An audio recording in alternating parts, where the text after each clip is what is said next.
Hi, everybody, and welcome to the DTEI Summer 2022 Course Design Certificate Program. I will be one of your facilitators for this program. My name is Helen Meskhidze. I'm a sixth-year PhD candidate in the Department of Logic and Philosophy of Science, which is in the School of Social Sciences. In my research, I've studied philosophy of physics. What that means is that I take gravitational theories that make sense and people care about, like general relativity. I mess them up, and then I see what we can learn from that. When I'm not doing that, though, you can find me rock climbing. I like to climb indoors and outdoors, and here's a picture of me on the Dragon Scales wall at Joshua Tree. My name is Michelle Kim Gardner. My Korean name is Kim Mehi. You can call me either Michelle or Mehi, but please do not call me Kim, as that's what my mother goes by. I am a sixth-year PhD candidate in political theory. I study American political culture and anti-fascist organizing in historically conservative regions. That first picture is of me with my dog, Pebbles, and the picture of me on the right is in Hanging Rock, North Carolina. I'm from nearby Yadkin County. Okay, thanks, Michelle.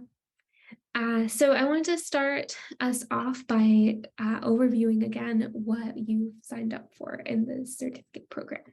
So as described in the form that you completed to enroll, we are going to give you a foundational overview of successful course design practices. Some of these practices include backwards integrated course design, for example. And we'll be talking about that actually in this video, so you'll hear more about that in just a few minutes. And the goal there is to establish goals for student learning and aligning assignments and assessments with the goals that you established at the start. By completing this program, you'll earn a certificate in course design. But what's more important for us is that you'll both create a draft syllabus that you may teach from actually in the future, and also to learn effective teaching strategies in general. Logistically, we're going to be meeting on Fridays for the next 4 weeks synchronously. So that's Friday, the August 19th, 26th, September 2nd, and September 9th. And we'll meet actually from 1 until 2:30 p.m. Pacific. And the reason for that is because we've adopted somewhat of a flipped model. So we'll have these asynchronous videos for you to watch ahead of time. They'll be about 30 minutes. So we've cut the meeting time down by 30 minutes so you can watch them. And then we'll only meet as a group for an hour and a half. So 1 until 2:30 Pacific. We will ask that you enroll in our Canvas course if you haven't done so already. If you're not able to do that, please email me and we'll figure out what's going on there. But Canvas will be our main method of communication with you. So please do make sure that you're enrolled before our first synchronous meeting this Friday. Okay, so let me give you an overview of what the program looks like for the next 4 weeks before delving into the content for today. So the general structure of the program is the following. So in the first week, we're going to talk about backwards course design, student learning outcomes, and then Michelle will lead us through a discussion of student diversity and inclusive teaching. In the second week, we'll talk about the Introduce, Practice, Demonstrate, or IPD framework, active learning, and lesson planning. So whereas the first week is more about like structuring your course, the second week is really delving into like, how do you take that structure and implement it into the day-to-day? For week 3, we'll talk about assessments and classroom assessment techniques, or CATs, as well as some campus resources for students. And then in week 4, we'll ask you to by the end of the workshop, we want you to have a complete syllabus draft. So in week 4, we'll give you some time to revise your syllabi, do some peer editing, etc. And then you'll be in a position to submit it by the end of that session on week 4. Okay, so let's go ahead and get started with backwards course design. The main idea behind backwards course design is that you're going to start with the end in mind. And what I mean by the end is what you want students to walk away from the course with. In fact, what you want all of your students in your course to walk away with. That's where you're going to start. What kind of knowledge, skill, disposition, whatever your goal is, what is it that you want all of your students to take away from this course? So to design the course around that, what you do is you think about what are the kinds of activities that I can do in the course that can help them towards that goal. Okay, and then the final part of it is how can I assess that students have met that course objective? How can students demonstrate through assessment that they have met that course objective that I laid out at the start? So the point of backwards course design is, again, start with your course goals and then design the rest of the course based on those goals so it all works together. So like I said, you're designing with your learning outcome in mind. So this obviously it gives you a starting place, which is really nice. If you're like looking at a blank Word document that is going to become your syllabus, it tells you, okay, here's where you start. Start by writing out what your goals are for all students in your course, and then start thinking about how to construct the course from there. Besides that, though, I think it also is really useful because it gives you an answer to the student who might ask, why are we doing such and such activity? So if you've ever been in a course and it sort of feels like a train wreck and you're thinking to yourself, like, why are we doing this? What purpose does this activity serve? If the course is designed with backwards course design, you always have an answer to that. So if one of your students asks, why are we doing this activity? You can always say, because it's for this learning goal, right? You've designed the course in such a way that all of the activities are for a learning goal. And so to the student who asks why we're doing this, you can respond with a really compelling answer. Okay, and then the second part of why we're starting with the outcomes is to make sure that our course is aligned. So let me say a bit more about that. This figure is from a really useful guide that LD Fink wrote called a Self-Directed Guide to Designing Courses for Significant Learning. It's on our Canvas page. I would really recommend it if you're thinking about how to structure and design the course, which you are obviously if you're in this workshop, but if you want some further resources, it's there for you.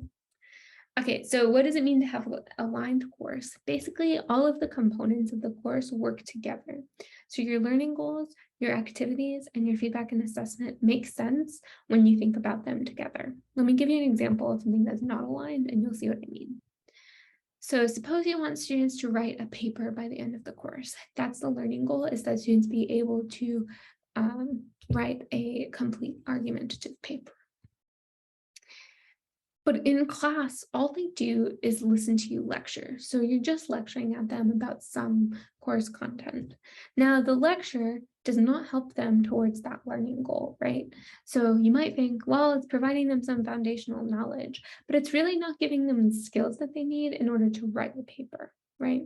And so that's what's indicated by those two parallel breaks in that line, is that these don't match. Furthermore, suppose that all they've done so far in the course is received feedback on some short answer questions on exams, or even worse, suppose they've only taken scan-phone exams in the course. That means that the activities that they've done, which is to listen to you lecture, did not prepare them for the exam, hence the slashes, and it also doesn't help them towards writing that paper in the end. So this is just like a train wreck of a course that is totally misaligned. And so students will produce papers that instructors will deem as not very good by the end, but it's not their fault. They weren't trained to do this. They didn't practice it, and they haven't gotten feedback on it so far, right? And so this is really like a misaligned course. Okay, so suppose I did want to put it in alignment and use backwards course design. How would I do that?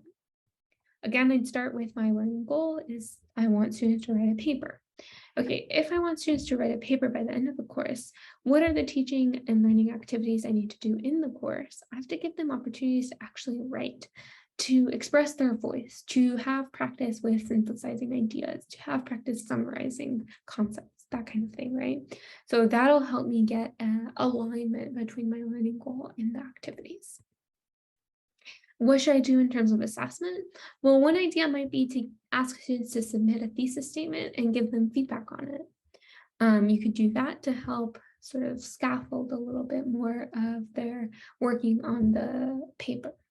You can also ask them to submit an outline and give them feedback on that. The main idea is just that all of these parts of the course work together towards the learning goal. And that's what it means to have alignment in a backwards designed course. Okay, so far so good. What we've been talking about so far, though, is alignment between all these components. But let's now dive deeper into what makes for a really good student learning outcome itself. How do you decide and write out these learning goals? Okay, so let me give you some example student learning outcomes from some courses that I've taught and some courses that Michelle has taught. So here's a sample student learning outcome from a history course I've taught. Students will be able to critically reflect on the societal and moral values that underlie both historical and contemporary institutionalized scientific knowledge. Okay, so what do you notice about this student learning outcome? Feel free to pause the video at any point and think a bit more about the questions that I'm posing. So I hope you notice that it starts with students will be able to, which indicates that it's student-centered. You're thinking about what it is that you want students to get at the end of it. Then it has this verb, critically reflect, and then it has on blah, blah, blah. So that's the basic structure of the student learning outcome, is we start with students will be able to, some kind of verb, and then whatever else you need. So let me give you another example that has a little bit more detail. This one's from a logic course I taught. Students will be able to, again, evaluate a different verb, the deductive validity of arguments in sentential logic by using a Fitch-style natural deduction system.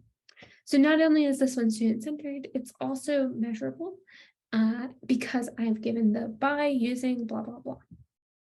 That part isn't totally essential for your SLO at the course level, and that's because they could be demonstrating their knowledge through a lot of different means. So it wouldn't make sense to specify like they're going to be showing me this by X if they're doing it throughout the course, but you can include it if you like.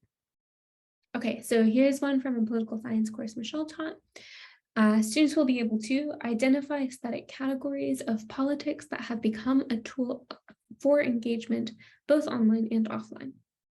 Again, students will be able to identify is the verb that she's using there. Okay, and let's go a little bit meta. So this one's for our own course design certification program. By the end of this program, participants will be able to create a syllabus by synthesizing SLO's assessments and activities. So it's obviously learner-centered, it's concrete and measurable because you are going to produce something at the end of it. Okay, so we have a working template. What makes for an effective SLO? Here's the template. By the end of the course, students will be able to do something, and you can also include by completing something. And that's the general template we work with. Once you have an example one written or some written that you want to use in your course, you can check, is it learner-centered? Is it concrete? Is it observable? And is it measurable? So you want it to be learner-centered, obviously, because you want it to center the student. You want it to be concrete and specific, like what is it that they're going to be doing? You want it to be observable in order to assess it, and then you want it to be measurable as well in order to assess it and assess progress towards it. Okay, so with that in mind, I'm going to give you some examples of verbs, and people tend to use Bloom's taxonomy for filling in that verb slot. So Bloom's taxonomy, if you don't already know, at the very bottom layer, it has what are called like just factual, what is called factual information. So just things that students will remember. The next level up is understand. So this is like students will be able to explain concepts or ideas is how you would format it. You keep going up until the very peak is create. So if students are producing new original work, that's considered the highest level of knowledge. And so what you can do is take one of these verbs that's in Bloom's taxonomy and stick it into your template SLO. Which one you use is up to you. It depends on what your course goals are. So if you have upper division students, you want them to be creating a bunch of stuff, you can use more of the higher level ones. If you have lower division students and you want to really restrict it to knowledge, like factual knowledge, you can have some of the lower level blooms with verbs. But don't be afraid to switch them up and make sure that you have like a diversity of different levels being hit in the course generally. Okay, so let me give you an example of how this looks on a syllabus. If you've ever looked for the SLOs on a syllabus, you'll see them sort of listed. There tend to be like about 3 to 6-ish of them. And so here's what it looks like on my syllabus. Here's another one from technology and education course. And then here's another one from a logic course. So these are just to give you an example of how you might format it on your own syllabus. Now, before I move on, I just want to note that SLOs are not limited to just content knowledge. Again, you don't have to stop at that foundational knowledge. You can include application of skills and integration of ideas amongst one another. But even that is only half of the circle. So again, the circle comes from the LD Think Guide. So if you want more information, look there. But what he puts in the other half of the circle is also really important skills. So it includes learning how to learn or metacognition. So you could have goals that students become better learners, and that could be part of your course goals. Is to teach them how to become better learners for their own needs. You could want them to develop new interests or values in something. That would be under the caring dimension. You could also have like a human dimension goal, learning about themselves or other people. And that could be a student learning outcome for your course. So you could have really personal learning outcomes for students as well. And moreover, these need not be explicit. Like you don't have to write it out that students do this on the syllabus itself. You might include it in the course description. You might include it in a section called like how to succeed in this course, or you might just have it implicit. That's totally fine too. But I just wanted to flag this to give you some idea of like what are some of the other dimensions of learning that we might want students to go through in our courses. Okay, so I just mentioned course descriptions, which is our next topic. So how do you craft a course description? Like the course itself, I'm going to argue that you can craft your course description from your student learning outcomes as well. So let me give you some general guidance, and then we'll look at some examples. So I'd say aim for it to be short, like 100 words, maybe 125 max, but you really want it to be short so that students will actually read it.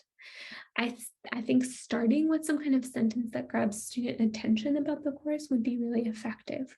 Why might a student be interested in this course? How do you draw them in?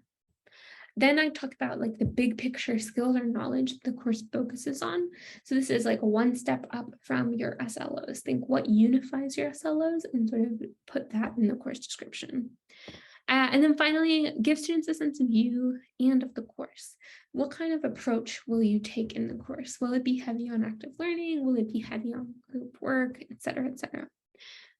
So what can a student who enrolls in your course expect? Okay, so that's my general advice. Let's look at some examples. So this example comes from a writing course taught at UCI in 2021 called Argument and Research. So remember what I said about getting students excited? Let's read the first paragraph to see if it draws you in. Writing 39Z, Argument and Research, is the second of UCI's 2 required writing courses that together fulfill the lower division writing requirement. Like the other one, this one focuses on critical reading and rhetoric and extends beyond it, teaching you strategies for identifying, understanding, and using various genres, and offering instruction in information literacy and research techniques.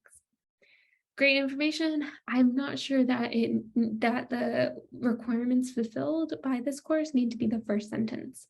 If a student's looking at this syllabus, they already know or have an idea of what kind of requirement it fulfills. So I would put that lower down, but personal preference. Okay, so the second paragraph, with its focus on social justice advocacy, the 39C curriculum motivates analysis of current pressing societal issues. I actually think this paragraph would be really effective to get students excited about the course. So I would suggest putting that first. Skipping a bit, the last paragraph gives the approach of the instructor to the course. The teacher will not tell you what to think, but they'll teach you how to communicate, blah, blah, blah. So this is the sort of approach to the course that I was mentioning, like, what is it that you want to do in this course? Or what approach does the course take? Okay. Let's look at another example. This one's from an educational technology course. I think this one does a really good job of grabbing student attention from the start. And also note the pronouns that it's using here. Welcome to the world of educational technology. In this course, we'll study several important attempts to introduce technology to education from various perspectives. We'll discuss the history of ed tech and try to evaluate why many innovative techniques have not had a lasting impact. We'll talk about the theoretical foundations, blah, blah, blah, culminates in a final project where you must either design or integrate your own technology. That's super catchy to students, I think, besides the welcome. The whole thing, I think, is really catchy to students. And also note that it's using this we pronouns. We're going to do this. We're going to blah, blah, blah. And then in the end, you're going to design your own project. So it gives the course trajectory as well. In the second paragraph, in the overview, it sets this inclusive and welcoming atmosphere by talking about the students' well-being. Partly, I think this is obviously because it's in spring 2022, but you might also include this kind of sentence, maybe just one sentence or two about setting an inclusive and welcoming atmosphere for the course. Okay, so I'll round out my discussion there of the of course descriptions and turn it over to Michelle, who's going to talk about student diversity. Thanks, Helen. So yes, now I would like to address the very important topic of student diversity. Okay, so here are some numbers for our most recent year, 2021. As you can see, UCI is clocking in with a majority non-white population, only 11% of students being white, although abysmal with a 3% Black student population. We are a federally designated Hispanic serving institution, or HSI, with 26% of our students being Hispanic and or Latinx. We've got a whopping 39% of students being Asian and a much less whopping 0.2% of students being American Indian. 19% of our students are international and 1.5% are unknowns. Well, how does this square with other University of California campuses? We're actually ahead of the curve. For context, Pell Grants are grants awarded by the U.S. Department of Education to help eligible low-income students pay for college costs, including tuition, fees, room and board, and other educational expenses. As you can see, all of the UCs combined have 34% of undergraduates being Pell Grant recipients and 39% of undergraduates being first generation, meaning that they are the first in their families to attend college. However, here at UCI, we are above average with 38% of our undergraduates being Pell Grant recipients and a big whopping 47% being first generation. And now, what does this mean for us as we approach student diversity in the classroom? One approach is the Universal Design for Learning, or UDL. This approach takes the focus away from the narrow accommodation of specific disabilities or identities and more on a holistic approach, which boosts everyone's learning. To get more into the nitty-gritty, UDL encourages us to provide multiple means of representation, meaning that all students have different ways they can engage with the material. For example, you can have both in-person lectures or video lectures with captions for those who might struggle with limited hearing, or for those with attention deficits. It also encourages multiple means of action and expression, such that all students have different ways of expressing their learning of course materials. For example, if a student has difficulty raising their hand in class and participating in discussion verbally, you can have a different way for those students to participate, such as a writing assignment in lieu of verbal discussion. And finally, multiple means of engagement for all students to be continuously motivated in the classroom. For example, using videos instead of just simply sticking to textbooks for course materials. To clarify those examples, here's one that's more in depth. Suppose you learn that you have a hearing impaired student in your class. You can ask yourself the following questions. Do you provide that student with transcripts and/or write captions for the audio materials that you use in class? Or have you already provided transcripts and/or captions on the audio materials you use in class? Be sure to do so if you haven't already. Some other examples pertain to course flexibility. You can give grace periods so you don't have to make one-off exceptions to deadlines, or you can even give multiple options for creative assignments that students can choose amongst. Other examples are uploading any asynchronous videos on YouTube so that they'll be automatically captioned. And finally, check in about students' prior knowledge and ask for feedback throughout the course. Some general tips for the course policies section of your syllabus. First of all, avoid making strict attendance policies, since those policies disadvantage students with medical needs as well as students facing personal emergencies. You never know what a student can be going through. And letting your students know ahead of time that you're open and empathetic to absences will make them feel more welcome in the classroom. Next, make due dates flexible over a short period of time. For example, you can open a Canvas assignment on Monday and keep it open until Thursday. This allows students to plan ahead or deal with unforeseen circumstances without having to miss a deadline. Next, be extra clear about due dates, penalties for academic dishonesty, and other course policies. Eliminating ambiguity helps reduce anxiety in students.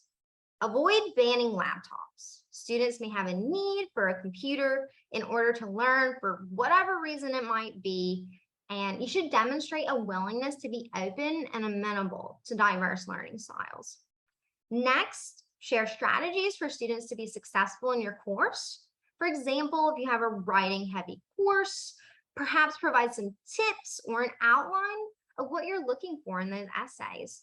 You can share links and information about campus resources, such as the Center for Excellence in Writing and Communication, Student Health Center, Counseling Center, and more. Be sure, especially in a discussion-based course, to encourage respectful communication and an effort to promote inclusivity and reduce polarization and marginalization in the classroom. Finally, write your own inclusive statement and share with your students. So what was that last bit? Write a what? An inclusivity statement. What is that? Well, basically, it's a statement for your syllabus to clarify, concretize, and share your values regarding diversity, education, and inclusion in your discipline and in your classroom. These are optional but highly encouraged. In any case, if you decide to include it, it should communicate the commitments that you will make related to equity and inclusion, the commitments you expect your students to make, how you will collect feedback on inclusion, and the ways you'll respond to oppressive comments or actions in your classroom. The statement can signal to students how you as an instructor commits to create the class culture and to conduct the course in inclusive ways. You can highlight your commitments not only at the outset of a course, but at one or more instances throughout the academic term, including a statement on how you'll commit to interrupt racism and other forms of oppression will be useful to return to if such incidents occur in the classroom. Restating personal and professional support for inclusion and diversity is also timely whenever incidents in class, on campus, or elsewhere might undermine students' sense of inclusion and belonging. Since every instructor is different, it's recommended that you take the time to think about the role of diversity equity, and inclusion in your teaching prior to writing a statement for your syllabus that reflects your unique thoughts, experiences, and values. Though a syllabus statement tends to only be about a paragraph long, it should reflect deep and thorough thinking by you. Not only that, this helps you design your course. How's that? Well, given that you want to be consistent the entire time with what you've laid out in the syllabus, it helps you to flesh out things like your course policies, and it might even shape how your lessons will play out. One really important thing that you should do in your inclusivity statement is to include some campus resources. There are different types like academic, community, and emotional and mental well-being support. Here's a list of some that you can include in your syllabus. But if you need something that's not listed on the last slide, or if you just need something really specific, I highly recommend checking out UCI's Campus Assist list. It's linked here on the slide. The Campus Assist list is an online collection of campus and community resources for low-cost community service, including basic needs, medical, and local mental health and counseling providers. You can just select an initial filter based on either the type of resource, population, or location. And then on the following results page, you can use the menu to narrow down your search even further. I highly recommend that everyone just have this at their disposal. And finally, I want to close out by telling you that you do have some homework. Prior to our first meeting, please take a look at some example inclusivity statements and take notes of things you like or don't like about each one, and any suggestions you might have on improving the statement. This will help you going forward when we begin writing our own, since you can see all the different options available to you for writing the statement, and you can really adapt any of the styles in the examples to your own taste. Well, that is all for our first video, and I look forward to seeing all your little Zoom faces in our first synchronous session.